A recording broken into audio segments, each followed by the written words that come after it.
Okay, so this is the fourth episode. And this my guest for this time is Nicholas Macias-Williams. He originally was the first guest over a year ago, Yeah, but the talk derailed into us talking shit about people from our junior high school.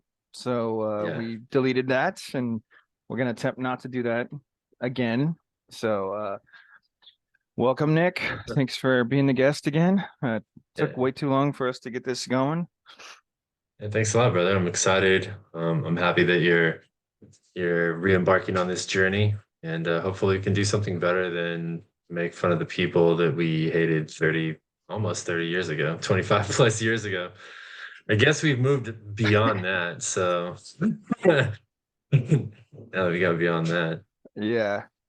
So my first question for you, I mean, this is how I've been kind of doing the shows, is I've been inviting people on that I consider like inspiration for me, people I've known, friends of mine. The first question I've been asking people is essentially like, how did we meet? Like, how do we know each other? Um, I mean, what would you say? Like, what would you remember? I mean, I kind of have like my own memory, but like, This is like the "How I Met Your Mom" moment right here. It's just like the um, I eighth grade is when I like remember. That's kind of when I started to meet everyone over there at Pacific because I started. Alex and I started a friend of ours, a mutual friend of ours. Or, anyways, I'm already starting with the shit talking from people back in the day. Anyways, I started like halfway through seventh grade and didn't really get a chance to meet a lot of students or a lot of friends. And yeah, around eighth grade, we started skateboarding that summer, actually before eighth grade. Somehow in there, like with the friends, a lot of them were the same dudes that we ended up kicking it with years later. Through those dudes, I think I ended up kind of hanging out with you, but we were also on the same bus route. And you know, there were shenanigans in there. I'm sure we were part of conversations together because I was friends with like, the Rascals, the skateboarders, but I also talked to dudes like Rocky and Dave and other guys who kind of like among our group of friends were kind of like on the periphery. So I know we had the X-Men game exchange. yeah, the big That's exchange. that's an infamous moment, like kind of between my brother and I, because he didn't. So, like, my mom would get us our own kind of video games. I don't know why. This is a terrible strategy on her end, but like at Christmas, we were fortunate enough to get toys and video games, and she would like give us each one. And he had the X-Men game, and you had mentioned something about wanting it. I saw an opportunity to make some money. And he wasn't really playing it that much anymore, so I didn't really ask him. I swiped it, and I think did I sell it to you? I'm pretty sure I did, Yeah, right? you sold it to me. What Yeah. was it? What I make? What did I sell that Like for? $10 or $5. I don't remember. It was something. Damn, It wasn't. Yeah, I think it was 5 or 10. some reward, like some nominal amount that at that time was a huge reward. I don't even know what I did with that money. Probably bought CDs with it or bought a CD with it Yeah, I forgot about the bus route, man. I myself. I I remembered having. Oh, I think we had PE together, and in eighth grade, and Mm-hmm. I remember that for a little bit. I don't think I talked to you that much, but yeah, the bus route. I fucking forget about that because we had the same bus route in eighth grade, but not in ninth grade. Yeah, P fucking sucked in middle school. That was the worst. Yeah. I don't know why it was so much worse in middle school than in high school, but that was some pretty bogus shit. Probably a bad idea to have like 15-year-old freshmen in there with 13-year-old tweens, like barely going through development. Some of those dudes were men, rolling up in there, sweating guys in the locker room.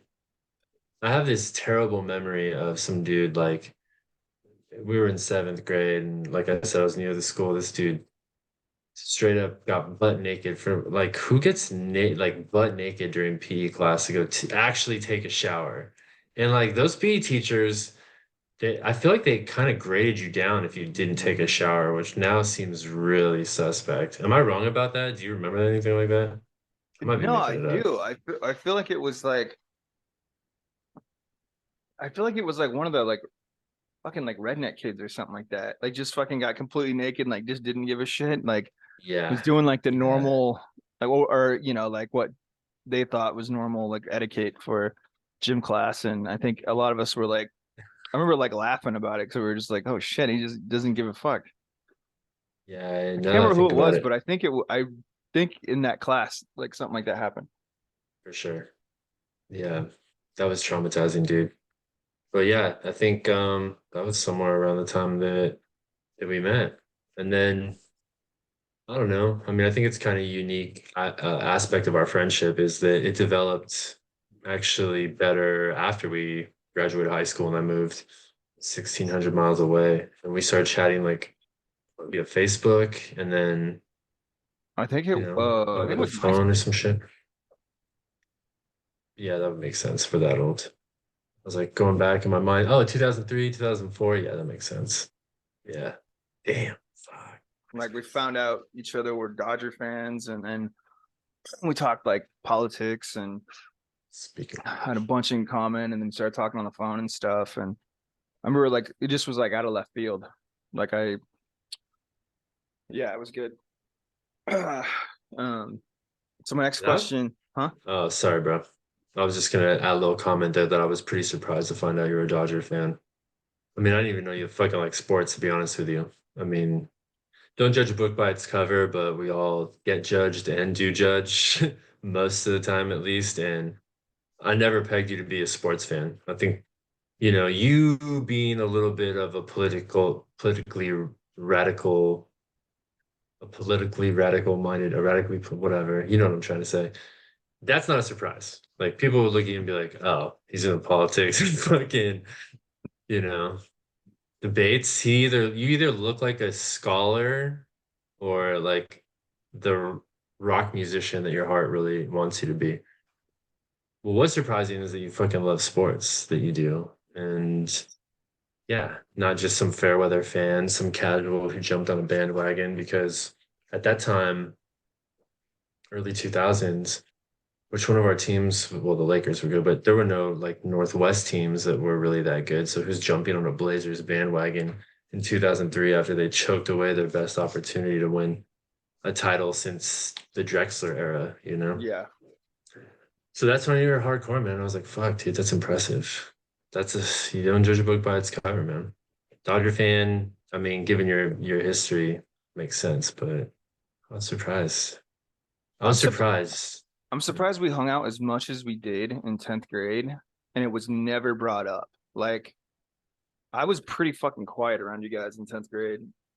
Um, I mean, I remember I would talk with Dave and Dallas off and on, and occasionally Alex or whatever. But I don't know how it was never brought up that whole fucking year. Like, never brought up that. Like, if you would have said I'm a Dodger fan once, I would have said something to you, or vice versa. I'm sure if I would have said it, you would have said something to me.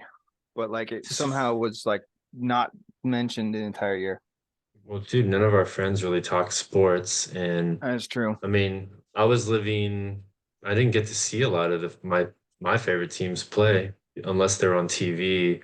Dodgers weren't really making the playoffs a ton in the late 90s at all, and yeah, man. I mean, so it makes sense. It would have never been brought up. We were talking about other wild shit, but I do remember you being like just lurking in the background, like quietly all the time, like. I think I even have like, maybe a picture, a group photo of us here, kind of like Yeah. If you ever mysterious. run across the group photo where I'm in it, like I would like to see that because I don't fucking have shit for photos of me back in the day.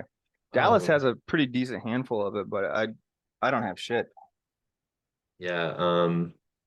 I'm pretty sure I do, man. I used to bring that digital camera back in the day, like some fucking Canon camera, or some shit, up there to Washington. And there were a couple of the little kickbacks over there, like Jake's old house or Dominic's old house that you were there. I got some photos. I think I shared them before, man, but I never went to we'll do Jake's or do Dominic's. some shit.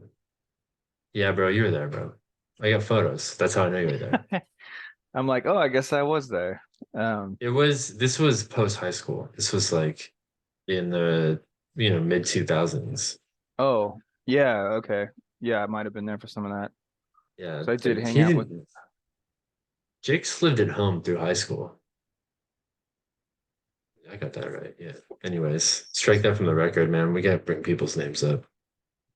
Cut Yeah, and we're doing edit. it all over again. I We're know. name. Well, yeah, I digress. You can edit that later and chop it up, and put music to it if you want. You had another question. I'm sorry. I just wanted to bring up the sports shit because it's a cool thing. It's another little connection. Yeah, the Dodgers, and then the rivalry with the Blazers and Lakers, which has been a one way rivalry. Like where Lakers really don't give a shit, but like Blazer fans always target the Lakers for all the heartache over the years. Um, but Yeah, it's definitely gone one way this last probably decade, really. 15 years. and then You definitely have all the regular season glory, I think. In the last 20 years, I wager to bet you've won the majority of the matchups. yeah, um, No fact checking. I'm not gonna fact check. I'm not Uh, either. So fuck it. you I know, feel it in my heart, my soul. what's funny is on Facebook I get like like you get those memory reminders, like stuff posted years before. Dude, I've had so many pop up of like me tagging you about some shit about the Lakers Blazers playing or something. Like I probably had like 5 or 6 pop up in the last 2 months. I'm like, Yeah. oh, another one from 2012 or 2010 or something. Talking That feels shit like the about. last that feels like the last era where I was actually active on that shit about 10 years ago. We used to always contact each other every fucking time they played, and now it's like pretty. It's like if we happen to talk, then we'll bring it up, but like it just we don't. We rarely actually contact each other for it. Yeah, I guess not. It just hasn't been hot, probably. I mean, lukewarm shit talking. The last time really was in when they met up in the playoffs. That was it, man. You won that first game, and you're like, fucking. That's like the most heated me and you have been at each other, I think. Like maybe Yeah, ever. I was like, fuck the Lakers, fuck this you were shit, fuck the mad. I refs. know. I was I pulling out the know. conspiracy theories and what's his name? Tim Donahue, Tim whatever. Donahue shit. Yeah. Donahue. Yeah, you're right. Yeah, dude. You guys didn't win another game after that, and uh, you know, people say what they will about these bubble titles that the Lakers and the Dodgers won, and the truth of the matter is every team in the tournament was trying to win that shit, and it was still awesome, man. That year sucked. 2020 was a shit year. A lot of bad stuff happened around the world, in the States, to us personally, and to I mean to Laker fans especially. Kobe getting killed that year, it was fucked, and it was magic, man. And to have the Lakers close it out one weekend, and then the following fucking weekend, the Dodgers win the World Series. That's never happened in history before. And rarely does a team win, in the same city in the same year. Two teams win, I mean, but like to have them win a week apart, it's baseball world It, title. it Man, was it's it fucking was rad. it was pretty heartbreaking a few years back when the Dodgers lost to the Red Sox the same year that the Rams lost to the Patriots. It was like fucking Boston essentially beating LA twice the same fucking year. Yeah, Um, dude, that would suck. That did suck as a Dodger fan. They didn't have the mojo that year for sure. Boston came through and cheating or not, I mean, I know they had that little scandal, but they were fucking chopping people down. yeah, How come they don't get how they don't get really boat raced for run off the talked about for their cheating? The Astros do a lot. maybe it's because I could be wrong on this one. Maybe it's because the Astros that was so fucking close with the Dodgers, and so it's like literally like whatever slight advantage it gave the Astros, it's very Yeah, apparent in a 7 game series where it's like yeah. 4-1 and the one game the Dodgers won was fucking close. It's like And it was 18 innings long. It took 18 fucking innings for to win. someone to win it. Yeah, that's what I'm saying. The Red Sox just had the mojo that year and they They just were mowed. dominant. They won Yeah, like was it 108 that year? something. They did what the Dodgers couldn't do. Like every time the Dodgers win more than 100 games, they don't win a World Series. Every World Okay. Series winning year they've won fewer than 100 games. Um, So yeah, we talk about, Dodgers and then Lakers, Blazers, and then Rams and Raiders, right? Like we're not going to talk Yeah, about the Rams and Raiders too much this time. I'm not saying shit because I was at that game and it was such a fun night until the fucking Uber ride because we left early because the Rams fans I was with didn't really care to sit around and watch what they knew would be a slow bleed to the end instead of one of the best comebacks in LA Rams recent history. hmm That was a pretty good comeback in a shit year against and it was a Raiders home game pretty much. I mean, like I said in the thread, man, that it was live, man. It was exciting, beautiful stadium. Don't go there when it's raining, I guess, because I don't know if you saw the I heard championship something. game. People were breaking their asses because it doesn't rain a ton here, and even though it's covered, there like slats in the roof, and it was raining sideways and just like dripping on people in the seats and getting on this cement that is pretty slippery, I guess, when it gets wet. And people were just busting their asses on there, but yeah, it's a cool stadium. Bad season for both football teams, and I don't know who do you think has the better future, immediate future, 2024 three season, I guess, this season. Uh, I think I don't. I'll say this. I think both teams are closer to being relevant than it might seem. Like I don't think the Raiders are as bad as their record shows, and I don't think the Rams are as bad as their record showed. Because I really think that the Rams, if they would have had a better offensive line and Stafford wouldn't have got the shit kicked out of them the first few games, I think they would have had a chance to get the offense going. The defense was pretty solid all year. The Rams had a top 10 defense all year. It's just the offense fucking sucked ass. And I mean, they went from having a top-notch offense to like last place in the league. And I think they got cocky and they just assumed that they could internally replace Andrew Whitworth. And yeah, they fell on their face. I mean, it'll be interesting if Stafford can come back healthy. I think they might be able to you know if they can do something, pick up an offensive lineman, whatever. I don't know, maybe replace Cam Akers, but I think they can give it another go. Maybe have a chance at least. I think the Raiders. I mean, are they going to change their coach? You think? What do you think the Raiders are going to do? No, they're definitely not going to change their coach this season. You think No, I Derek think Carr's Mark, done? yeah, yeah. I mean, they're pretty public about that on both sides, so it would be pretty awkward if they came back. I mean, what do you say? As it turns out, and this is what I think is true, as it turns out, as the market stands, there's really no one better. I mean, if they're thinking of Jimmy Garoppolo, how much better is Garoppolo than Derek Carr? Yeah, I don't think he's better. He's certainly not more durable. I mean, if not for some weird ankle break or leg break back in whatever 2016, 2017 when the Raiders were 12-4 and looking like they had some pretty good momentum going into the playoffs.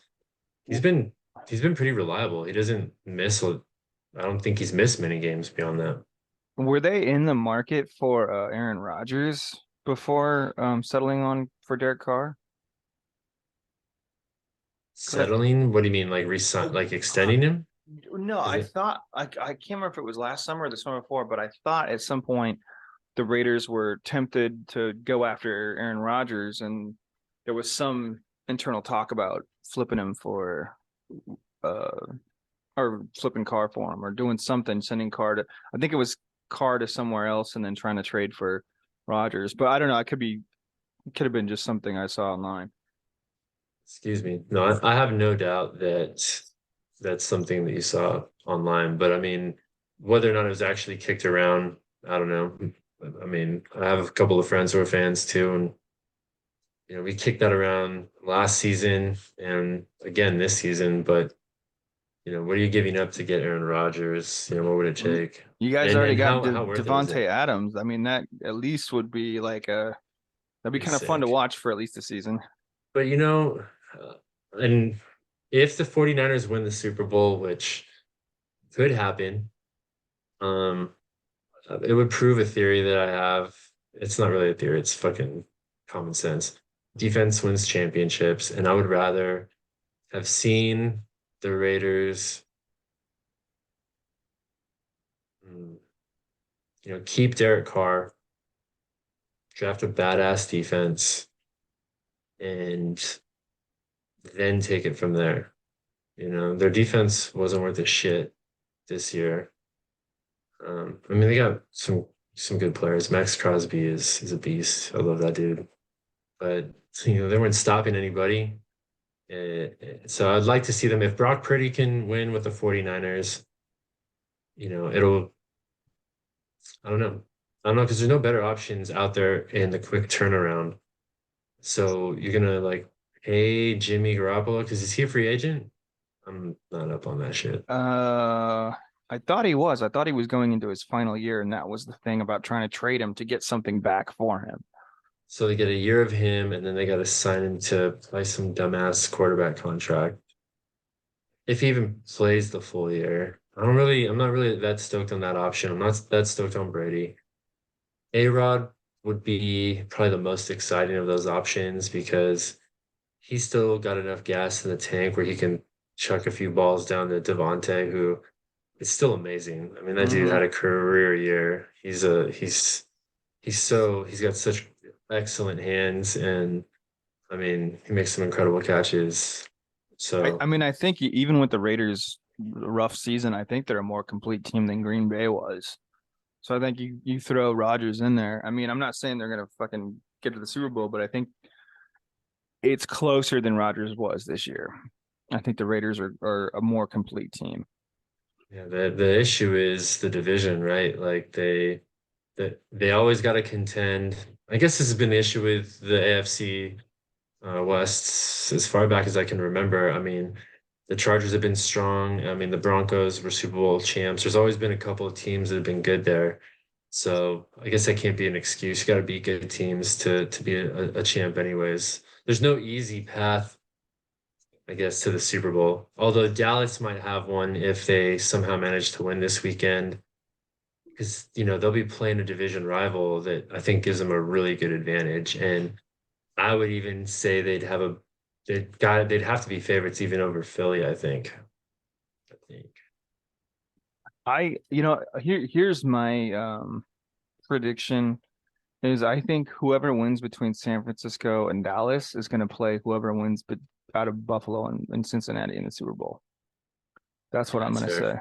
Huh? That's fair. That's fair because both of my Super Bowl picks are in either of those two games. So that makes sense. I can ride with that. And just like I said before, like I just said, if Dallas can get past San Francisco, I think they have a pretty good shot because it's a division rival. And of course, their division rival will know them just as well. But Dallas actually has some really good offensive weapons. They got a great defense. Again, defense wins championships, and as long as Dak doesn't make a bunch of mistakes, and Well, as long as the game doesn't come down to the kicker, I guess dude, that was nuts. it is Uh, nuts. Do you think he was like paid off because they were the game was 3 points under the under, or something crazy like that. I might be huh. wrong. I think the over under was 45 or 47, and they scored 44 points. It was what was it? 31-14. So it's 45. 13, I think. No, Was it's it 14 or 14. 13? Okay, well, I think the over under was something a little bit higher than that because they were talking about it on I don't know, Dan Patrick or some other radio. It's probably Dan Patrick, now that I think about it. And I don't know, man. It was close. Yeah, that's pretty wild. Close. Pretty close. Well, like before the playoffs started, when I was saying to watch for Dallas, like partly what I was saying was like, dude, they have this psychological gap where they fuck up in the playoffs, but like I mean, I like their defense, and that's the thing, dude. You got it defense. They have a good running game, and if Dak Prescott doesn't fuck it up, like I think as much as I hate the Cowboys, Cowboys are one of my three most hated teams probably. But What are the other two? probably Patriots and Seahawks. Patriots probably I hate less because Brady's not there anymore. But They're not winning anything and just crushing people's souls. yeah. But for a long time I could not stand the Patriots from all this Spygate crap. So was that it? The Spygate stuff? Yeah. You remember the whole story about them recording Yeah. the Rams before the Super Bowl they played in 2001? Yeah. Yeah, Rams, they did it to a bunch of teams. Don't like teams do that in general? Wasn't it like the Bounty Gate where it's like a lot of teams do this and we caught one, so we're giving it to you. Well, they recorded supposedly they had recorded the Rams red zone offense. And that Yeah. game against the Patriots, the Rams actually set the record for most offensive yards in like passing in a Super Bowl. But they only had 3 points going in the fourth quarter. Every time they got into the red zone, the Patriots were stopping them. And that's where some of the controversy came in. And Marshall Falk actually demanded an investigation after the game. He said that, Demanded. huh? Demanded. He said, I demand an investigation. Oh, are you mocking me or Not mocking you, just mocking the situation. Like, I demand an investigation. Like, fucking, I don't know, dude. Well, he said that he'd never Sports. played a game where defenses were allowed to hold them without being called for it like that. He said throughout the whole game he kept getting held past the marker, like what was it, 5 yards past the line of scrimmage. He was getting held a lot, and it completely neutralized him. He wasn't a factor in that game, Yeah, and yeah, and he said he just wanted to know why the officials were not calling it, and he wanted an investigation on the officials. yeah. But I don't know, whatever. Like conspiracy theories. So yeah, Conspiracy theories from the losers, indeed. yeah. Until it is proven, until the trash can banging has been video recorded and audio recorded, there's no banging, no banging of cans. No big enough cans. Yeah. So quick switch. So yeah, you were talking Um, about like politics. That's another thing we kind of clicked on. Was both of us kind of have fuck. like a. I didn't know you had like an interest in like kind of what. How would you describe it? How you are politically? You mean like we're a lean, or what do you mean? Yeah. Just, I mean, I'm pretty socially progressive, I would say. I mean, I want to say fiscally conservative, but I think I just mean like I would prefer more fiscal responsibility and accountability, but that's like, I don't know, man. That's like asking a career criminal not to get in trouble again or not to tell a lie. Like, hey, can you use the tax money that we pay you to use responsibly on shit that will actually make our society better? But yeah, I don't know. I mean, I guess in more basic terms, like I would be pretty far left leaning, although I mean, like, I'm not here to restrict people's freedoms. I don't know what kind of, if I'm like a fucking sophist or whatever, but people, I feel like, let people live their lives. Um, but we should be able to discuss things and exchange ideas. If we're in a discussion and people want to share opinions and you don't agree with them, then, so be it.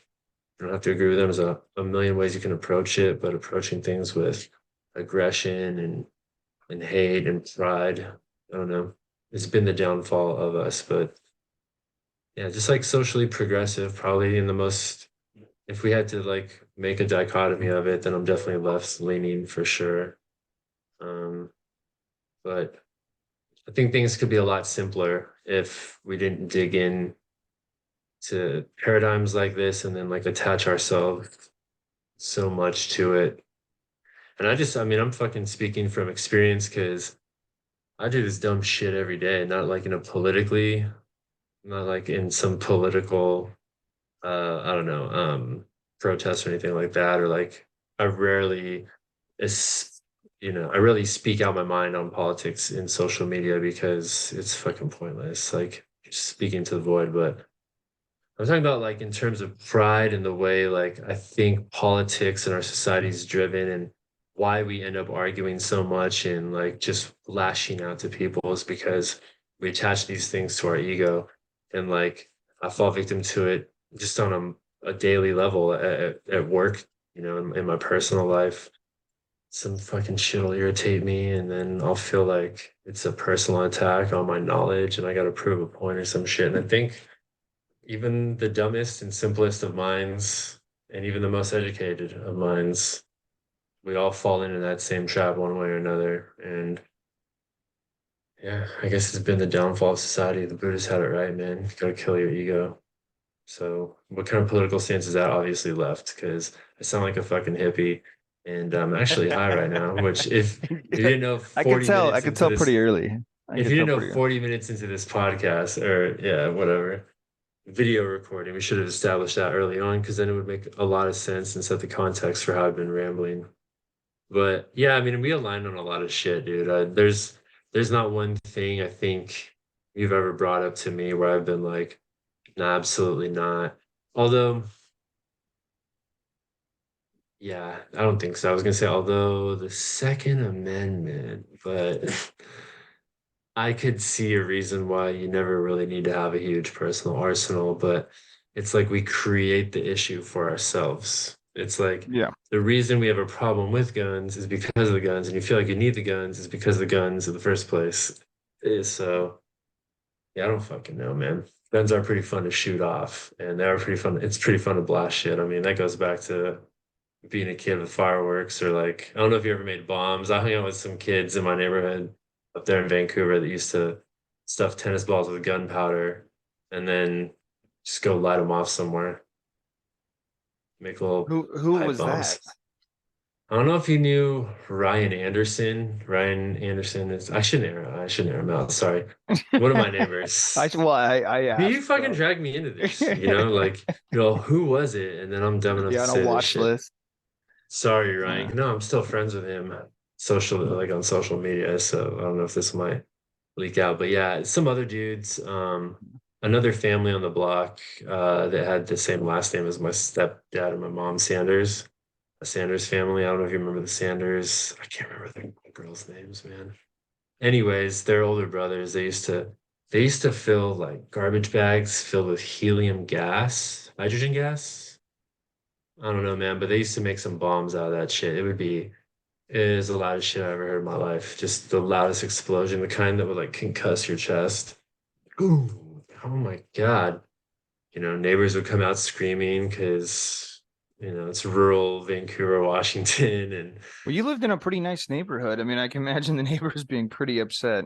pissed. And like, I contributed to some of that stuff. We used to toilet paper each other's houses until it escalated to a point where people were climbing up on roofs and somebody like plastered my skylight. I had a skylight in my bedroom, some bougie shit, and put newspaper all over it. And I woke up one morning to see this dude's face. Same family that made the bombs, actually. Some wily dudes. When they moved out, the neighborhood kind of calmed down for a little bit, to be honest. But they fucking had this dog, like this poodle mix that they shaved a mohawk into. And then they like dyed the dog's name. The dog's name was Rad Dude. And they like bleached it into or dyed it into the sides of the dog, and the dog would just run. It's fucking awesome. Rad Dude. Anyway, sorry. I digress, man. Yeah. Yeah, bro. Sorry, man. It's all good. I It's all think this I good. think this is how I fucked up your podcast the last time. No, no, it's all good, dude. So like, one more change of subject. So yeah, explain what you've been doing since like high school and stuff. Like, Yeah, man, nothing too exciting, I guess. Moved out of Vancouver, um, moved back down to California, Southern California to chase some wild ghosts from the past, some form of closure. really had the opportunity to live with my dad, and knew I'd only have one shot ever in my life to spend a year with my dad. My parents got divorced when I was like 5 or 6 years old. And best case scenario, I'd visit my dad once a year for a little over a month, maybe 2 months in the summertime. And maybe every few years I might see him like an extra time in the year. And I had what ended up being a 1 year window. I didn't know it was only going to be a 1 year window, but I spent a year down here with him, and I never really thought I'd necessarily stay down here for as long as I have. I mean, I've been here for 22 years. Um, Spent almost my entire life actually down here, if not for 7 years in Vancouver, which as we get older, it doesn't really, it's like, it's mind blowing how time does that, right? Like, just Yeah. expands the years of your life, like, where you're like, those 7 years used to mean something significant for a long time. That was like half my life. Now it's about a mere little The fraction of it, blip. a blip, man. So yeah, I was just kind of like a little bit of a rolling stone. I didn't really want to go to school out here. I was trying to get into creative stuff that, and now I'm still trying to break into a little bit of it. But wanted to be a rapper. Like I was out here doing some raps, and I don't kick any freestyles now. I don't do any of that shit. Every time I bring it up, somebody's like, kick a freestyle. It's like jumping on a skateboard now and having somebody yell like do a kick flip, and you're like, do you fucking do a kick? I want to see you do that shit first. um but yeah, and then I just ended up going to school, man.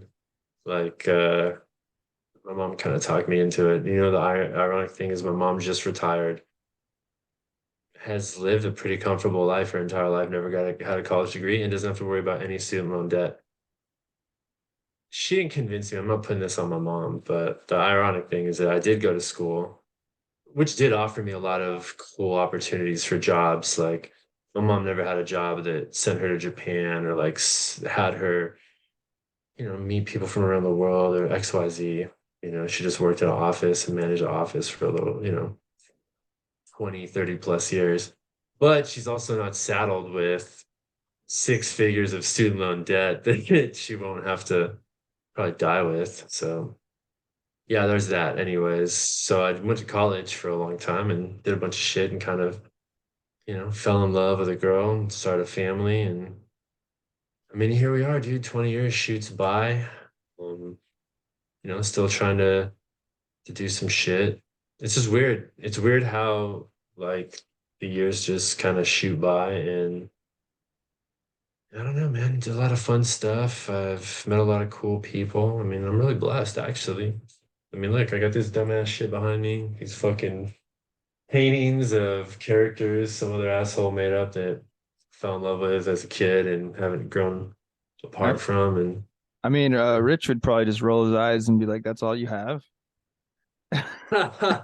yeah, no, you know what, man?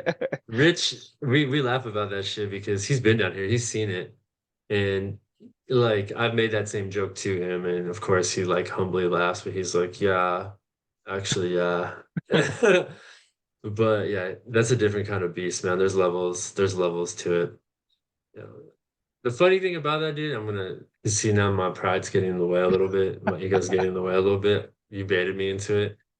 Is that like he loves collecting and he loves the trilogy, but like his knowledge of Star Wars and the Star Wars universe is kind of just those three movies and his collecting.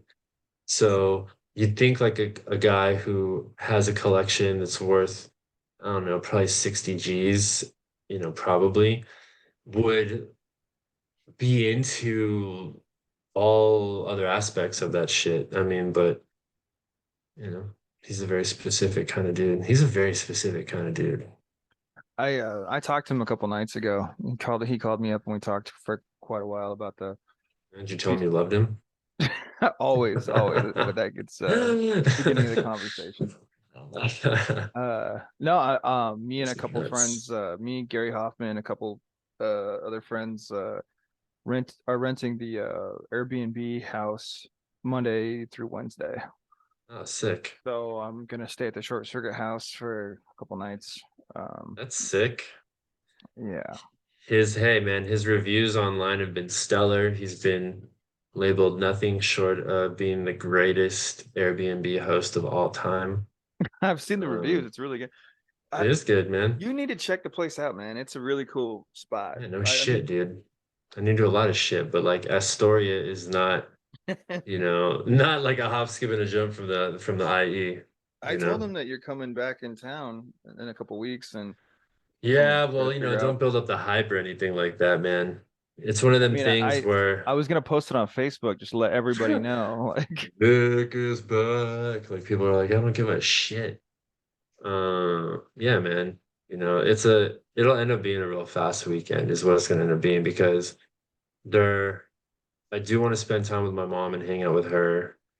Um, just because I don't get to hang out with her in person a lot. A lot. I mean, there could be a fucking year that goes by and I don't actually physically hang out with her, just given how far apart we live from each other. Yeah, and it's her special weekend. We'll be there with the fam, but I also want to make sure that I visit Luke's parents. I want to go. I already talked to them and mentioned that I'd be up there, and they were just like, "Yeah, if it's a quick little get together, say hello, something like that, but stop by their pad and say what's up to them."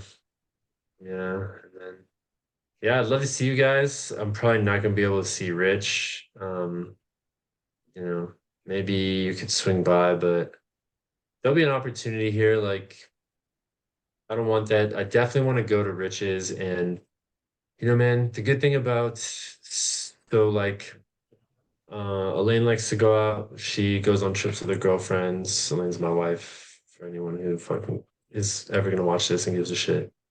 Um she, I'm real cool with it. She hangs out with her friends, so on a trip. I got a lot of capital stacked. So if at some point we arrange something. I'm gonna take a weekend trip and I'm just gonna fly up there and then we'll figure it out. I've got the pass. I've got the yeah, dude, domestic I'll pass. It's drive just a you. I'll matter drive of us out there, man. And cruise around. sounds fucking crazy, dude. Um, Yeah. just So, no, but you the sorry to ch- interrupt real the quick. I sorry, go ahead. my bad. Am I killing the time? No. I was gonna mention it for people who are Oh listening yeah. Drop a that link. Rich is a friend of ours who bought the house where Short Circuit the movie was filmed, and he rents it out as an Airbnb. So check that out if you anybody wants to check it out. A really cool house.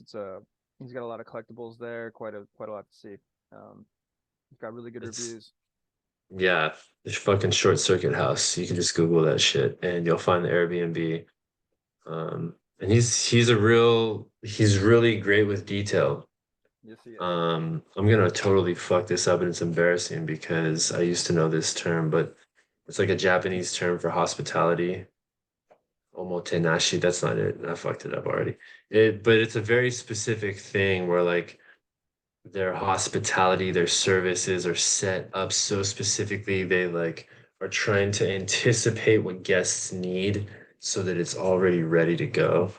And I imagine that's what it's like to stay at Rich's Airbnb, just given like the precision and level of detail he himself has put into designing and refurbishing and creating this house to look as accurately as it did 30 fucking years ago in this what is a B movie, right? This is a B movie. This is not like some Hollywood blockbuster, right? No, yeah, it was a B movie. Yeah, it didn't fucking blow people away. Surprise, surprise. Steve Gutenberg and Ali Sheedy are not bringing in the dollars, but I mean, he, I loved it as a kid, man. It was one of yeah, my who favorite didn't movies love when it I was as a a kid. kid? Yeah, it was one of the best, definitely one of the best like kids movies of the 80s. It wasn't no Mac and Me.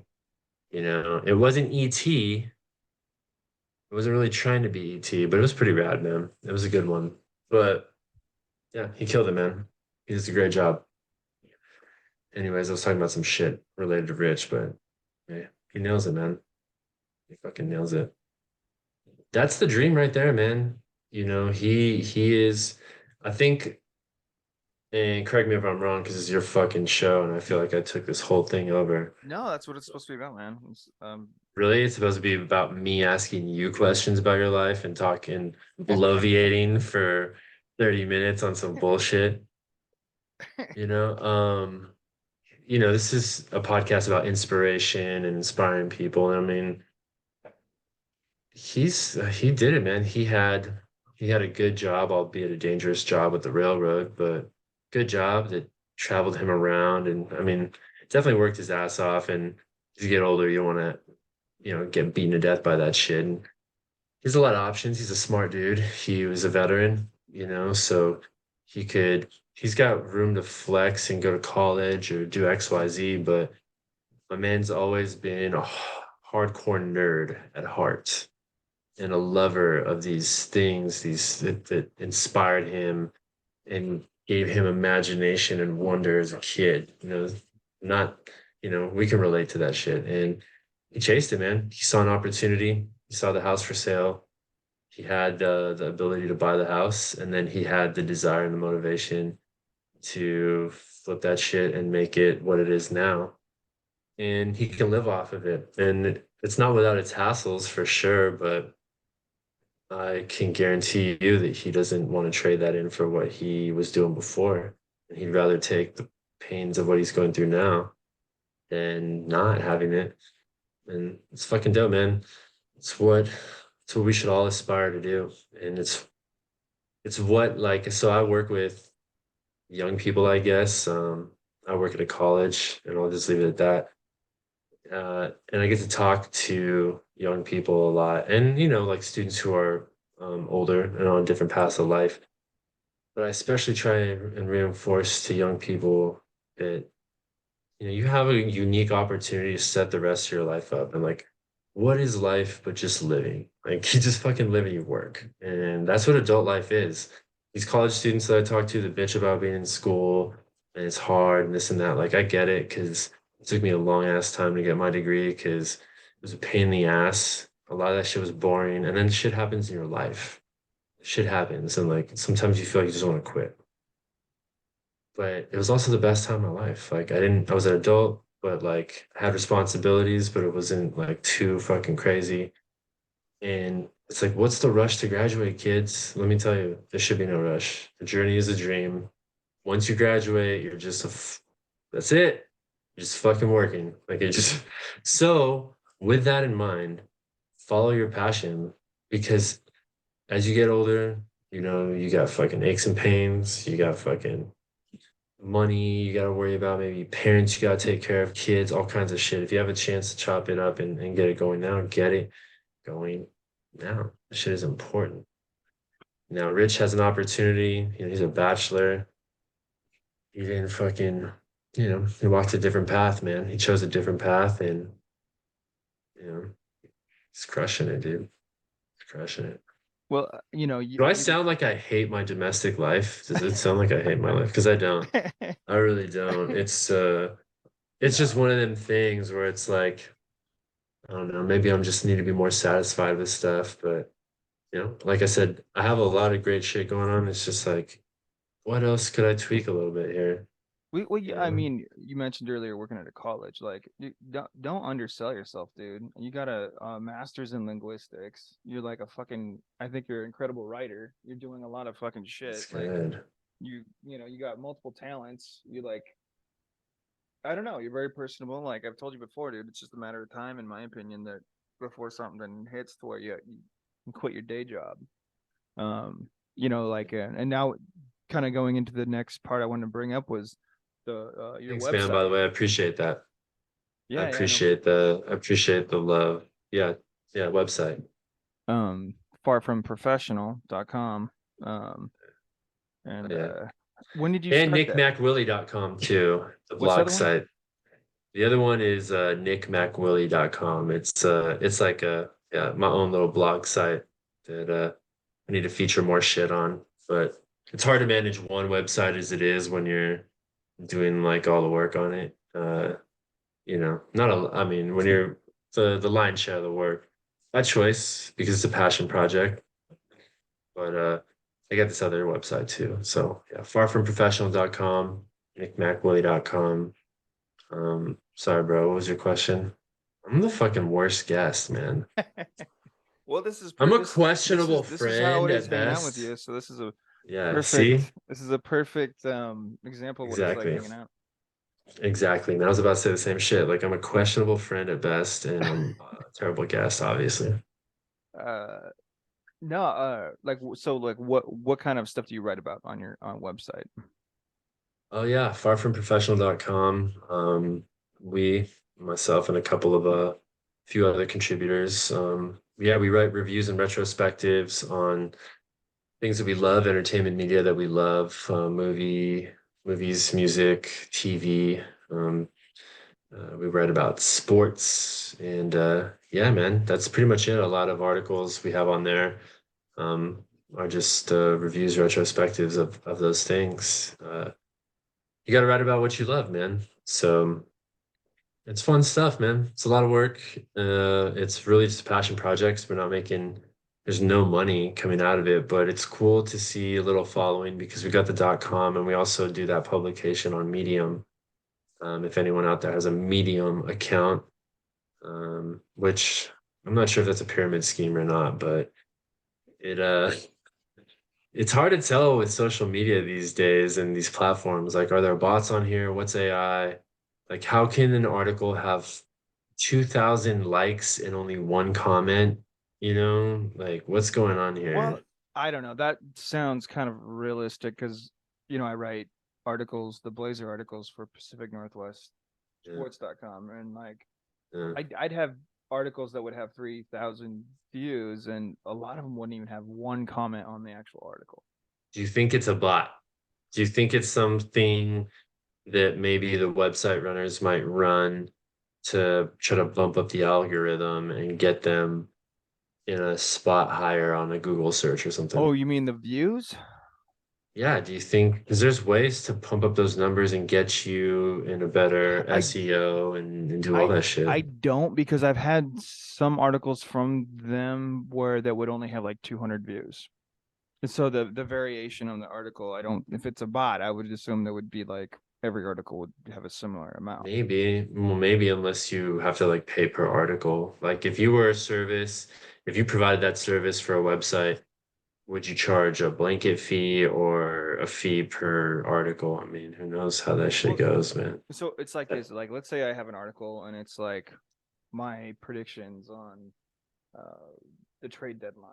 It's probably going to get a lot of views because it's like a lot of people are thinking about trades and stuff. Yeah. However, if I have an article in August about some second round pick and what I think he's going to do, like it's probably only going to have like 150 views. It's Yeah. Makes sense. yeah, it's Demand. the content what you're trying to write about, and Yeah. which reminds Yeah. me, I still need to write my first fucking article for you in your site. Yeah, you suck, dude. I I'm know. telling you, it's better to get way ahead of it because you're gonna be saying this for months and you're gonna be like, oh, fucking write this shit. And then before you know it. So one of the things I really try to do, especially if any of the writers are doing anniversary pieces, is to have it publish as close to the anniversary date as possible. It depends. I have this, I don't know why, because I'm not a marketing person, which is probably why nobody's ever heard of this website and nobody ever visits it. But strategically, I like to drop articles Mondays, Wednesdays, Fridays, and then do promotion over the weekends, mostly because it's easier for my schedule. I can publish stuff, it gives me time to space stuff out. It fills our week with content. And I can do promotions in between, like on social media. Um, I forget what I was fucking rambling for, dude. This is why I don't smoke marijuana, kids, because your short-term memory disappears, and then you're the fucking Chris Nolan movie. You gotta get tattoos on your body just to remember what you were talking about or how to make a sandwich. So, um, yeah, I was talking about the article. Oh yeah, that's you gotta publish it early, man, because those dates. If you're talking about the Nirvana article and the Pearl Jam article, you Hessian. Um, they're in the fall, but that fall is gonna creep up on you Oh real yeah. quick. We're halfway through January. Before you know it, it'll be May. And you'll be like, dude, I gotta get that article to you, man. And then you're gonna have to write that summer article about that number 2 round pick for the Blazers that nobody's gonna read anyways. But Yeah, it's yeah. like nobody will read it on Far From Professional either. But it's a passion project, and eventually it's really this is really me sharpening the saw. But I was thinking about this podcast earlier and questions you might ask me, and I was thinking about writing. And so the Far From Professional is like nonfiction writing that I do. The blog is a mix of that because I have some Far From Professional articles on there. Then I blog more personal shit, obviously, and then I feature some of my fiction on there. But I'm also doing, I'm trying to work on this fucking fantasy book. Yeah. And it's hard, dude. Like the finding my voice in that genre. I don't know if I'm just trying to bend or force a square peg into a round hole. It's a project I just want to get done and do because at one point in my life, not that long ago, it was like I love this shit and I want to do it. And I imagine this whole big thing. But just getting after it the last few weeks, and really putting more energy into it. It's fucking hard, dude, man. The voice is it's challenging, man. So like you may think, I have a good voice in the writing I do for the website or whatever you've seen so far, but this shit in the fiction is terrible. It's real bad. And I feel good about being able to find it as long as I keep chopping at the wood, but I also, you know, I don't want to be patient. Like I want to take shape, but I also just want to get a good manuscript done so I can move on with my fucking life. Because I do think I am better at writing other stuff, and I want to get better at writing maybe some more realistic. I don't know. I don't know how if you can write more realistic fiction, postmodern fiction shit, but something more grounded in our reality, but at the same time, like bends our reality and something I think I can lean more into. But it might be that it's because I'm trying to write a story that like once inspired a guy in his 20s or early 30s, and now I'm like in my early 40s, and I'm like, do I really want to fucking tell this Ninja Samurai shit? Like, do I really want to have the fairy dust? And I don't know, man. Maybe I'm just jaded with it, but I enjoy the writing. I enjoy the website. Um, it's just another thing to give me anxiety when I don't work on it. Like I should be fucking working on the website. I should be fucking writing. I'm You not know, asleep. I'm just like I should be writing. I don't know if this is like a similar situation, but like, when I was working on a music project a long time ago that I still haven't fucking finished, I started using the analogy of like it being like a spruce goose, like or my spruce goose. Like I felt like I kept adding more to it, and it was too personal, and it just never felt like it was good enough, and it just became something where it's so fucking big that I don't even know if I'm gonna be able to get it off the ground. Yeah, And yeah, I mean now it's like, most of the songs off of were written in like late 2002, and it's fucking 2023. um yeah, but I still like it. I still go through it, and I'm like, dude, I fucking like some of this shit, and I hear improvements on it, um and I look at like some of the lyrical stuff I've tried to improve on, but I don't know, it's also kind of at the same time I get excited about it. It also feels like it's an anchor. Like I can't work on other shit until I finish that. yeah, And yeah, yeah, yeah. Exactly, man. You're right, dude. Do you feel like the time has passed for you to work on those songs? I think my initial motivation for working on those songs, I think that has passed. Um, but I I feel like, like when I was young, I mean, the song, a lot of that stuff was written. The intention of trying to communicate to somebody I was having, feelings for. Um, but fucking 20 years later, 20 something years later, um, obviously that ship sailed, and Yeah. and now it's you just kind of left, kind of like finishing off some sort of personal closure with it, and but I don't know. I still look at it as like when I listened to albums growing up, when I was a teenager growing up, I loved the storytelling aspect of it. I loved um, how I was impacted. And I don't know, maybe I'm just trying to recreate that on a different level. Um, like emulating what I listen to. And um but I don't know, once I get it done, I say it every fucking year, but I'm hoping this year I get it done. I really feel like once I get that done, it's gonna be like, you know, whatever's been blocking the door is gonna be open, and everything else will just come out. I won't worry as much because, I mean, maybe I'm wrong, but I feel like I worried so much about how personal that project was that I feel like everything else afterwards is not as personal. Because I never intended to write super personal stuff. I mean, I was wanting to write stuff about social activism and like, almost like protest music, or, you know, um, I didn't want to write relationship songs. It's not what I fucking wanted to write. Um, but I don't know. When I'm playing that music, it feels like the most honest version of myself, and I got to get to that point. It's like sometimes you're at work and you just stop and you're like, what am I doing? This is like just Yes. I'm just a puppet right here. Yes. Yes. Yeah, well, I feel far less that way after the warehouse job, but having worked that warehouse job for a few months, yeah, that was the most devaluing job I think I've ever worked. And I've worked in pizza places as a teenager.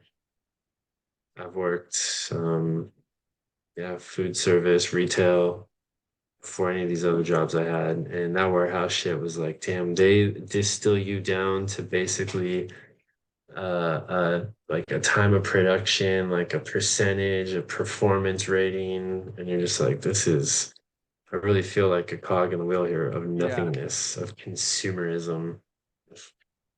What are we doing? We're not even doing cool shit. It's just shoes and clothes, man. You know, one thing I wanted to bring up, talking about like Rich, talking about you and stuff, like, when for people listening, like me and Nick, who was more Nick, but a friend of ours passed away a few years ago, Luke. Um, and even though we had kept in contact over the years, like me and you and stuff, I felt like Luke's passing kind of reignited all of us talking again. Because it was like I would call Dallas every 6 months. I would talk to Dave once a year. It was like me and you. I'd probably drunk dial at you every fucking 6 months. Like it wasn't. Drunk dial a lot, bro. A lot of drunk dials. Well, but it was like after that happened, and you guys invited me into that little YouTube chat group, and all of a sudden we started talking daily and stuff, and then um I don't know, like talking to Rich, talking to you, seeing what you guys are doing. I mean, it's cool that you're doing something with you're passionate about. You're writing. You do have your day job, but you are not giving up on the shit you're passionate about. Rich. Yeah, man. You know, Rich has got it. Rich is taking the next level. He's a professional, whatever the fuck he's doing. I mean, it's a professional, whatever the profession is. I guess service industry professional, but it's so in line with everything he's kind of built his life towards. But I mean, you and I are not that far off, man. We're still chasing certain dreams, and it's come with sacrifices, but those are also really beautiful sacrifices too. Like, the time to dedicate the amount of time to dedicate to these kinds of hobbies is limited, just given the other stuff I gotta do outside of work. Kid stuff, hanging out, just, I mean, hanging out with the family, enjoying the time with them, because that's also limited too. So like those kinds of sacrifices are the sacrifices I make in the writing. It's all beautiful shit. I love it, man. And but like I said, this is just really a hobby. It's no different from somebody having like a potter's wheel in their backyard or whatever the hell they call it, and just making clay pots out there. Maybe one day I'll take my shit to the farmer's market and sell it, and people will get, stoked on it. But we'll see, man. We'll see. I'm really trying to grind it out and get this manuscript done by the end of this year because I gave myself like a 3-year window basically with this project, and 2024 will mark the beginning of the third year.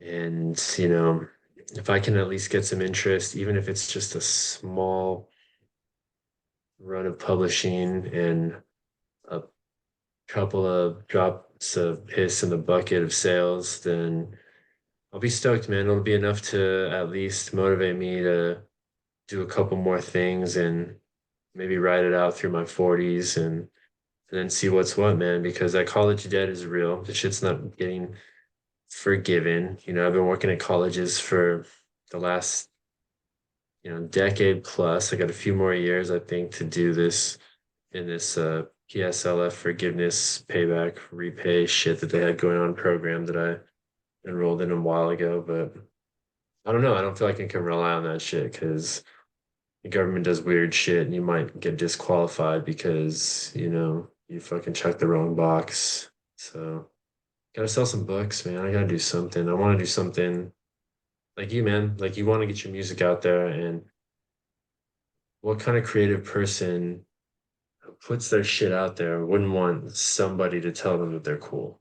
And I would be lying if I said it wouldn't be awesome to have 100 people tell you your shit's awesome, or 1,000 or 10,000, of course, that'd be sick. Of course it would be sick. Who wouldn't want to do that? It's amazing. I envy anybody who chases their passions, large or small. Doesn't even have to be something groundbreaking. Just like, dude, I met this high school kid who like loves auto customization and already has done a bunch of shit and like has a kind of a side business set up, and like these industrious bastards, man. Like it's kind of incredible. I respect that so much. Like you're gonna go a long way, man, with that at least. And then who knows what? I don't know, dude. Rambling, man. Just rambling. It's good. No, I agree with you. One last question, I guess. At what point do we kick Dallas out of the group? We gotta figure this out. I mean, like, Are you there's just been hoping a lot are of. you just gonna edit this part together so that he sees this and he's like, Because it's we gonna we roll off gotta. him, man. I mean, I don't know, man. I don't know how much longer I can put up with it and stuff. Yeah, you have some deep-seated hate there, brother. There's a rivalry there that's just I like. enjoy it. For me, it's, being in the Coliseum and watching these gladiators, these verbal joustings going on here and, saying some really terrible shit to each other, but nothing's changed, man. You know what's funny is we say all this shit to each other and then we'll like send each other like like text each other and we'll talk about how like dude we're waiting for you to like get out of the group, like you're gonna be like just fuck these guys, they're stupid fucking jokes and they're stupid fucking trolling each No, other. man. Like you said, it was kind of a blessing, dude. It really helped out in 2020. But fuck, dude, Alex was part of that group back then too, which is pretty Yeah, wild to think. Like I didn't start the new shit until August, September of 2020. So, and we had had this group for a while, but it did go a little quiet. It wasn't as consistent. And even now, like it's, far less consistent. But it's just a matter of it, somebody put a message on there. But it's cool, man. I wish Rich was still in that thing and just kind of it'd make communicating a lot easier because then it'd be like he ends up telling us all the same information anyways at different individually. times individually. So it's like, Yeah. why not just jump on here? Like it's not that big of a headache, dude. If you can take Rob individually, why wouldn't you be able to like deal with his attitude in the group setting? Oh, oh shit. You can hear me. Yeah, it's on some 1990s shit right there. Sorry about that. um yeah, and then I saw Dave a couple weeks ago. He helped me move my bed into this new place I'm staying in, and Oh yeah. it was funny. It was good seeing him. Um, yeah, we gotta figure out when you're in town, like all of us getting together, maybe grabbing food or something. You can section off an hour or something like that. I don't know if you're able to. Yeah, Um, man. Yeah, the weekend schedule obviously doesn't work for you. How well, about no, like Fridays, I took Sunday off. this Sunday, No, I took every Sunday. Sunday? I took Sunday the 5th off since you'll be in town that weekend. Oh, that's what you just talked about. My shit went out, so I just assumed that you were still talking about doing podcasting. No, I was talking about visiting you when you're in town. Yeah, man. I'll let you know, dude. Where do you live? Well, don't put that out there. What is circle? Don't fucking I'm dox doxing yourself right now. myself. 1512 Southeast 139. Um, yeah, I'll let you know, man. I'll hit you up about that. But we should do this a couple more times to kind of refine it a little bit, you know? Well, I like the rambling, you know, I like that shit, and I like your questions and stuff. so here's what I think this has gone well. So here's Fucking what itches. my idea was is to take an initial like 8 people that I consider, the inspiration from, do these interviews, and then basically make the decision, am I going to do this? Do I want to make this something that I'm just doing like once a week or something? And then when I start doing it, if I like it, after I get the 8 down, I'll show it, like I'll send you the other 7 so you can give me an opinion if you want to watch them or whatever. But if I enjoyed it, if other people seem to be liking it, then I might start trying to do every Tuesday night or something, do like a 2 hour like just live stream where I'm talking to whoever, or maybe even like having it to where someone could call in or something. I don't know. I watch a lot of streams online, Yeah. I enjoy a lot of it. And I've had, I've told you before, the whole reason I kind of started thinking about doing this is because of people telling me that I should do something like this, Yeah. and I'm just putting my put my foot in the water and seeing what it's about. And but yeah, I've enjoyed this conversation, and we could make a routine out of this, like every couple of weeks, every couple of months or whatever, like having another conversation, and we'll see Yeah, I where we go should with get that. I should get a little microphone set up like you and get a better light like you too. Figure out how this shit This works is on my just the computer. light on the ceiling. That's all I said. What? Yeah. That's And my shit looks so foggy, dude. It looks super foggy.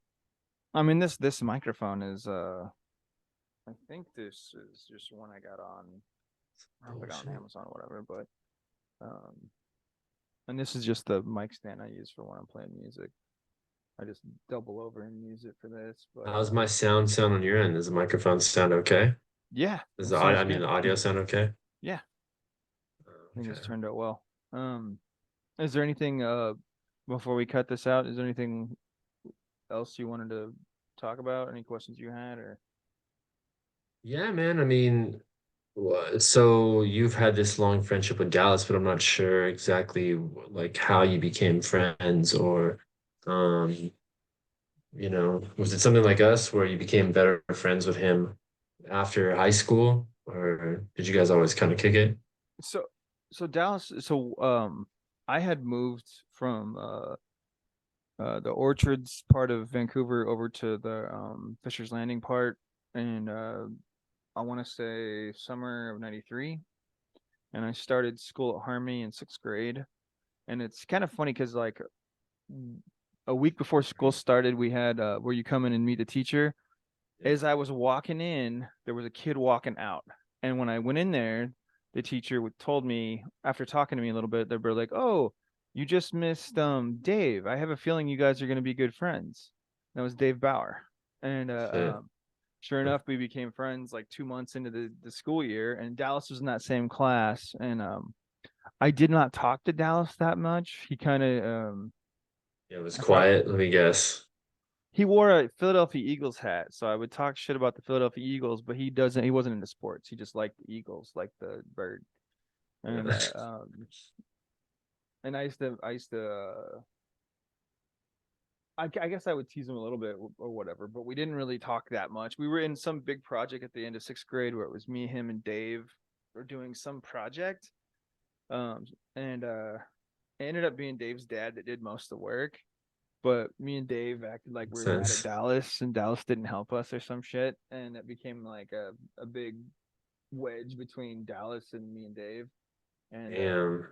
then it was the beginning of, or no, it was it the end of eighth grade or something like that.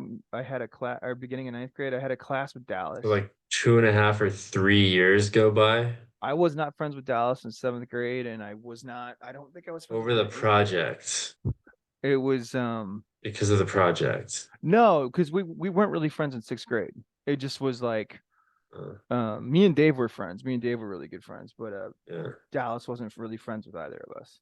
And then I had Yeah, a I mean, because P. he was kind of like a loner, right? Like if you were like when Columbine happened, you were like, dude, fucking Dallas could have been like Claybowl.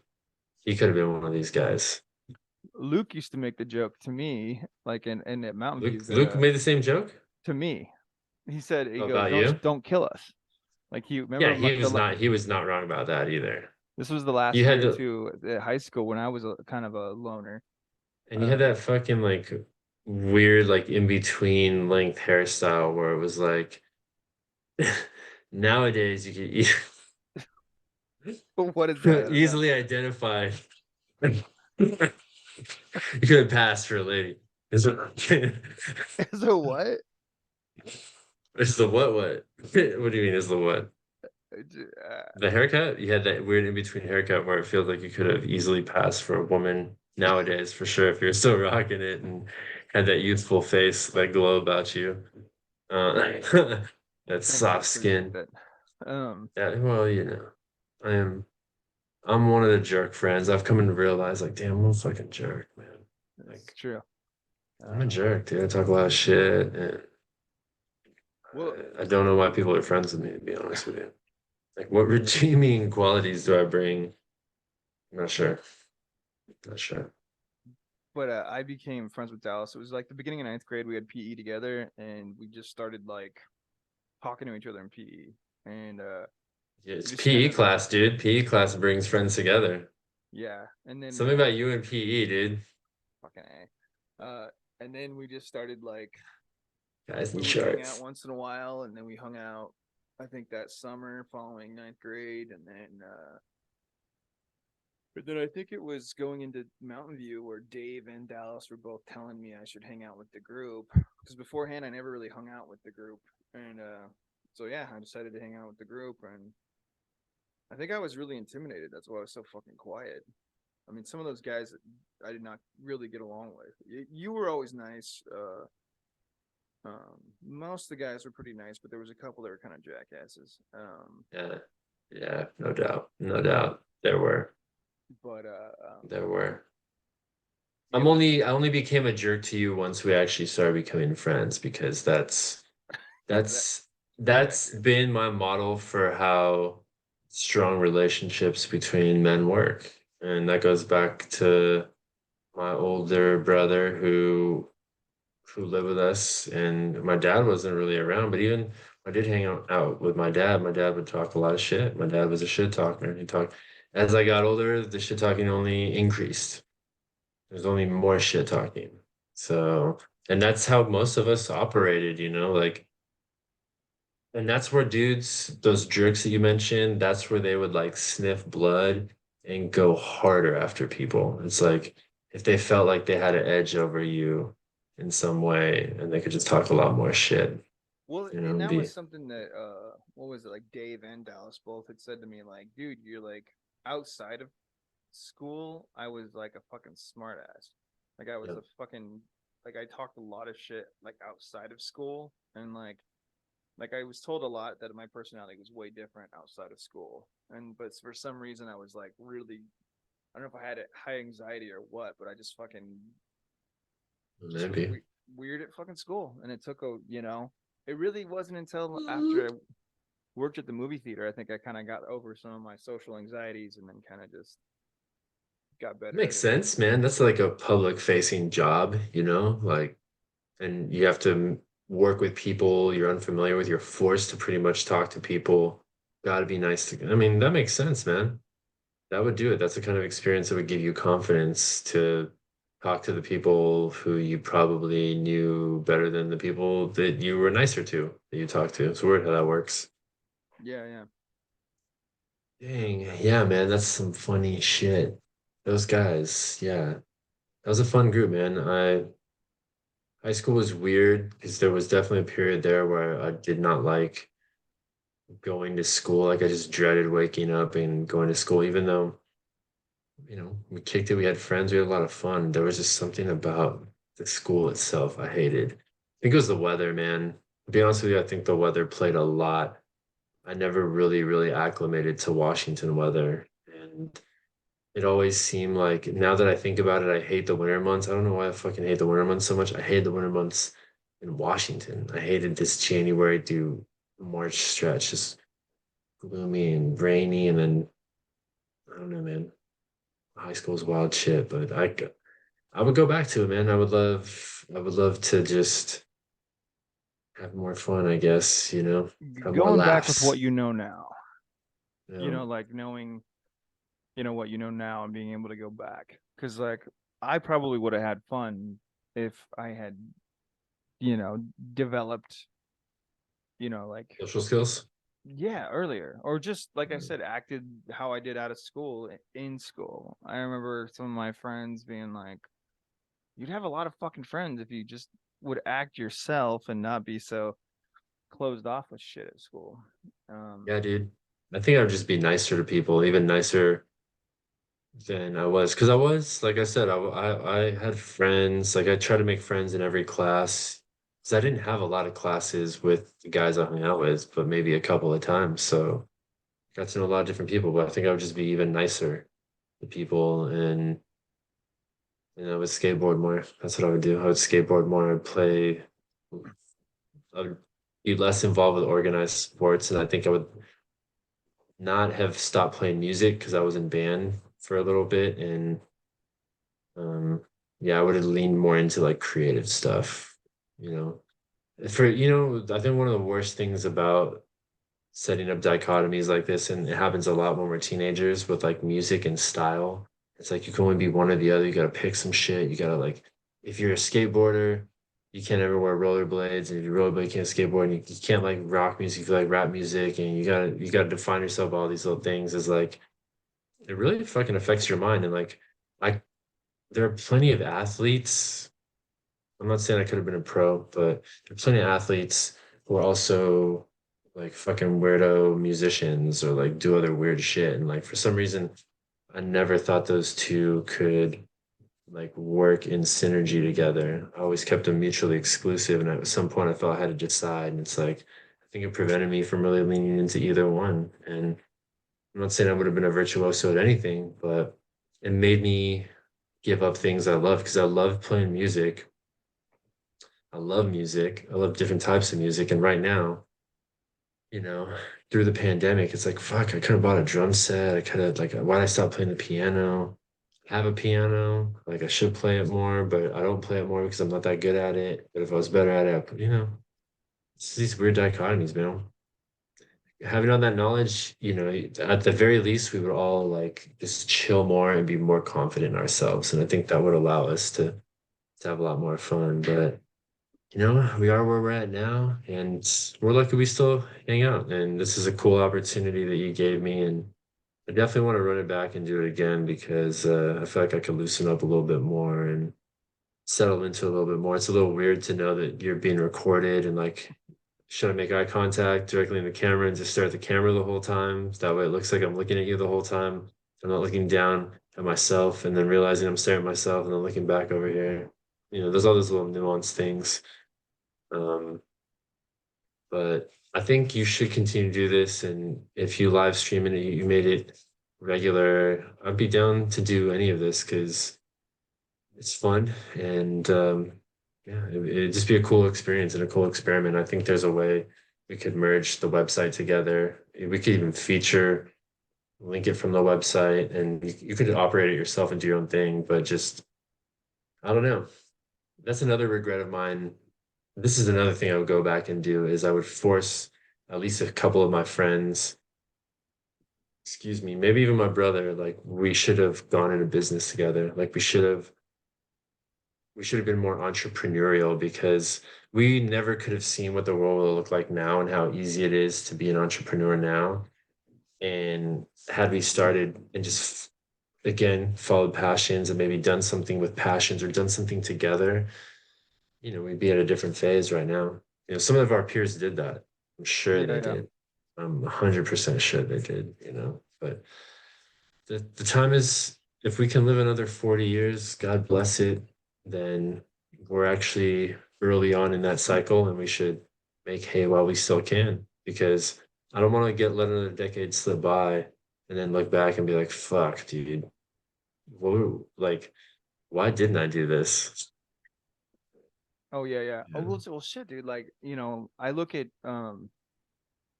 what have I done the last few years? I started writing for that website, which I did not expect to do. I got offered that Sick. position, and it's like Yeah.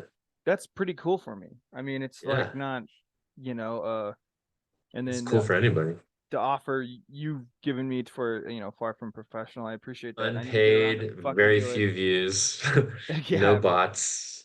um, and then the music once it finally fucking gets out, and then that's four different fucking things that can take up my time that are all oriented around interests I have. I'm Yeah. hoping to do, if I end up trying to do this once a week or however, to be able to talk about whether it's us talking about sports or us talking music or politics or news, current events, or Yeah. my brother wanted to do an episode where we talk about paranormal shit, like like I don't know, like it's fun to get Paranormal it. show would be pretty fun too, man. I would love to do that shit. Dude, I listen to Coast pretty often. I used to listen to it a lot in junior high and high school. I used to fall asleep to either that show or Loveline, depending on whatever the fuck. I know did you ever listen to Loveline? I a little bit, but I did listen to like Art Bell, like Yeah, Coast to Art Coast, Bell, that yeah. was Coast to Coast. Yeah, exactly, man. I still listen to George Norrie. He's okay. He's not as good as Art Bell. I'm not Art Bell, but um yeah, man, I love the paranormal stuff. That'd be fun to dive into. It's a lot of cool shit, man. A lot of cool Uh, shit we can chat about, but you should definitely keep it going. And the most important thing is to be consistent with it. Like set a schedule and do it every day. Because when you start having gaps, you start falling off, and that's when we fall into this cycle where we don't really finish anything, and then you just lose the motivation. my Yeah, just sister, grind it out. my sister, I told me 2 days ago I need to get on Adderall. She goes, "You have so many plans, so No. many goals, and like," she's like, "Get on the Adderall." She's like, "It's helping my husband." Like, and uh, Like I mild doses, maybe, but that stuff has gnarly side effects, dude. I'm not saying I'm gonna get on it, but I think she was just trying to suggest to me to like She should not have some like. focus. Yeah, Uh, Dave Portnoy was talking about that on the Joe Rogan an episode I just listened to. He's like does low doses, mild doses of Adderall. And he'd taken one before the show. He like stopped and he started and he's like, dude, it just helps me. And I've done it before, dude. I've done it in grad school and I knocked out a paper overnight. I generally don't like writing like that. Um, then I had like more fresh ideas. And I know a lot of writers and journalists do it, but that shit can't be good for you, man. I think it causes like erectile or can cause erectile dysfunction and it makes people depressed. It makes you want to kill yourself. that's a pretty bad side effect. Um, Both. Yeah. uh, what one last thing real quick I wanted to bring That'd up be was fucking quick, dude. You said that the last time I know, and no, it's sorry, been sorry. 25 minutes later, dude. The fuck? Okay, okay. So when we were talking earlier about Dallas Gotta and get stuff in up. high school, you know, I'll have somebody like at my current job or past jobs or whatever, like someone talking shit or saying some like insults or something. And I won't really have much reaction to it. And then someone will be like, "Oh, aren't you bothered or something?" Like, no, I ain't fucking bothered by any shit. And I'll tell people like, dude, my friends in high school were so fucking mean. Like they all we did was insult each other, like really really mean insults. Like, dude, like fucking Dallas would say the fucking he would try to upset me. Like he would just say, and it became like that was her whole thing was trying to like trigger each other. And later on, added like you trying to Triggered. trigger me, fucking Alex trying to trigger me. Like it just became something we all kind of did. But I think it kind of like Yeah, created almost like a desensitized me to like fucking shit talking. Like I don't really get like, oh, okay, that's like, have you noticed a similar thing like with like yeah, all of our shit absolutely. talking? Like it just doesn't really. Absolutely. Absolutely. But also at the same time, I guess it depends because I've also been lured into some dumbass provocations by somebody saying some dumb shit that I should have walked away from. But for the most part, like those are some pretty, that was like boot camp. It was like life boot camp going through there. And the last thing you want to do was do some embarrassing shit that people found out about because your fucking friends would lay into you. And I had a couple of moments, I'm not going to get specific with it, that when I discovered that my friends knew about what had happened, one of those situations, I was visiting my dad. It was like sophomore year. I was away for the summer for like a month and a half, and I was talking to someone back home, Luke, somebody, I can't remember. I called them from my dad's place in Palm Springs, and they're like, "Oh, is it true that this and that and this happened?" And I was like, "Oh my God, you found out?" He's like, "Everybody knows." And I was like, "What do you mean everybody?" And then when I got home, like literally, like all the kids on the block that I lived on, that cul-de-sac, like they all fucking knew. All the friends knew. It was just some embarrassing shit that I had to wear for the first probably trimester of sophomore year. Once we cleared Christmas, things kind of died down, but I hung out it with you was like guys sophomore year. What the fuck are you talking about? it was just like this scarlet letter of hooking up with a chick that was just like you hooked up with her. Like Okay. what? Yeah, And now I in the remember. grand scheme of life, it's not a big deal. Like I wouldn't have been that embarrassed. I wouldn't have been embarrassed at all as an adult. I mean, but in high school, Well, it was it somebody you were was friends with though, right?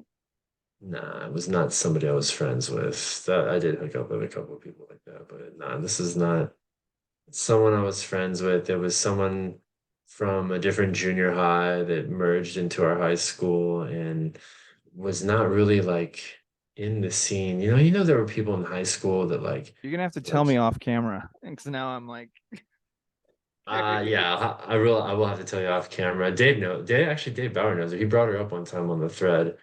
Don't be thinking of names and don't shout shit Dude, out. I swear to God, I do not approve this. I'll veto this in a second. Not that because it's not that I'm embarrassed about it, but yeah, it was all bad, dude. It was all bad. And you know how there were people at school that like you saw in the yearbook, you're like, when the fuck did you go to this high school? You know what I mean? Like they took independent study. I don't know what the fuck they did, but after sophomore year, I didn't really see her that much around campus. And maybe she was there, maybe she transferred schools or something. Maybe she ended up going to Battleground. And that really cleared the air for me for the last couple of years of high school. But it was bad. Sophomore year was weird. That was the year I got arrested on campus for some bullshit. Sophomore year was rough, man. Did not get off to a good start. Yeah, Well, shit. I mean, that's the perfect closer for the episode. sophomore Like, we're year. gonna But have to. yeah, Nick getting arrested. Nick did some embarrassing shit. We'll have to find out off camera. yeah, Um, man. You don't ever want your friends to call a girl you hooked up with, refer to her as donkey lips. Like that shit, oh donkey lips from Salute Your Shorts or whatever it was. God, Like, now oh I'm man, fucking that's like the curious. female version of donkey lips. Like, oh, thanks, bro. Now that you mentioned that, I can't stop thinking about it. Shit. Yeah, yeah, it was Well, rough stuff, man. We'll pick it up again. We'll pick it up again later. We definitely got okay. to do it again Okay. Well, and that will be the set it up. conclusion. That's the I'll conclusion, the I'll cliffhanger. but thanks, Nick. I appreciate I appreciate this interview, and Yeah. we concluded on such a awkward, sensitive issue. Um, No, it's uh, great, dude. It's teenage sex. yeah, the topic we were trying to get to. So Teenage at sex. least it wasn't as bad as our the first time we did this, where we were just like When I fell asleep for talking. like, I think I fell asleep for 30 seconds or something. I You just dozed blacked out. off. And then I And remember like you're like, Nick, are you still there? Nick? Nick. I was like, oh yeah, this was a perplexing issue. and we were like calling people out by their full names for people Oh, we full names, knew, just like talking in shit. fucking junior high. I Yeah, was like, dude. yeah, I'm probably not First gonna and be in last this name. episode. Okay, well, I'll Chop it up, edit this, let me see the final cut. that sounds good. Let's get it going. Let's make this a regular thing. I'll be a regular guest, man. I'm gonna stop the recording and then you can tell me who the fuck we're talking about because I'm really curious. Yeah, right. I'm not telling you. I'm gonna leave it for the next time. Okay. No, that's fine.